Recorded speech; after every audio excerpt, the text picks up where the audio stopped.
Direct cooking. Today we're going to talk about what it is, what it isn't, and I'll share a few tips and tricks to help you master it.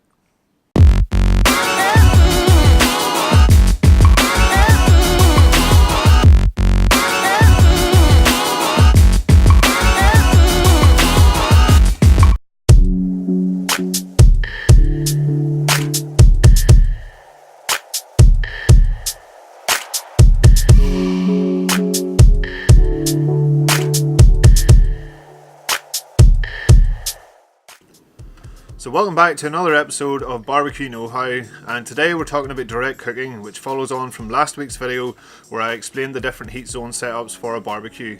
If you missed that video, you can check it out in the link up here and watch that maybe before you move on to this video. So direct cooking is essentially cooking your food over the heat source. So on a charcoal grill that would be over the lit coals, or on a gas grill that would be over the burners that are lit. This style of cooking would usually be used for smaller cuts of meat that will cook quickly and cook all the way through without burning on the outside.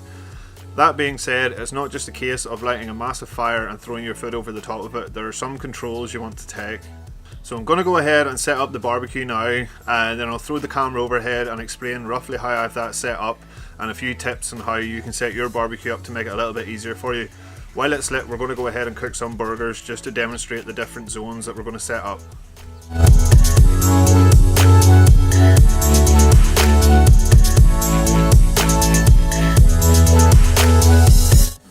So if the coals tipped out here, they're nice and white hot.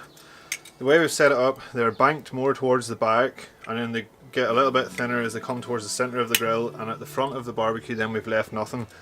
This is known as the safe zone. So you can cook your food here. This is a hotter zone, then a medium direct heat zone, and then a safe zone. So anything that's getting a little bit too much colour on it, you can move it to the safe zone and it'll stop cooking with that direct heat and cook with the more indirect heat.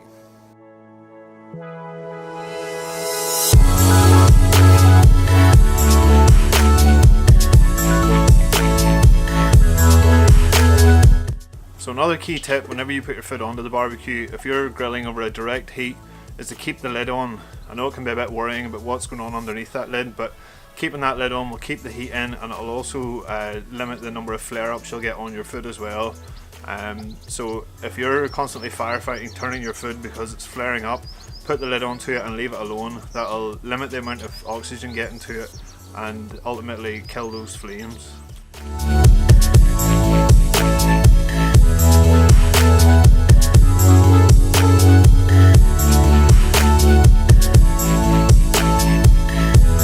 So to recap, when you're setting up for direct grilling, bank your coals to one side of the barbecue and then gradually even those out as they come to the middle of the charcoal grate, leaving the opposite side empty. That will give you an area of high direct heat at the outside of the cooking grate. As you come towards the middle of the cooking grate, that will be a medium direct heat, and then you'll have your safe zone on the opposite side with no coals underneath it. So if you feel your food is getting a little bit too much colour and it's not quite ready yet, you can move that into the safe zone and put the lid on, and that'll continue to cook without taking on any more colour. It's so important as well when cooking direct that you keep your lid on. Not only does it retain heat and help your food cook faster, but any fat dripping onto the coals will ultimately flare up. So if you keep your lid on, that starves that fire of oxygen enough that those flames won't lick up and burn your food.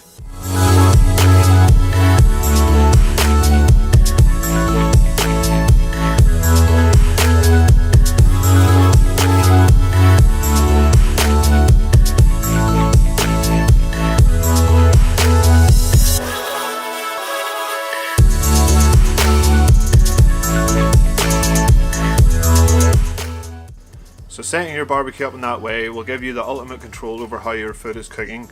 You'll have the high and medium heat zones and then your safe zone, so you can decide where the food goes in order to cook it properly.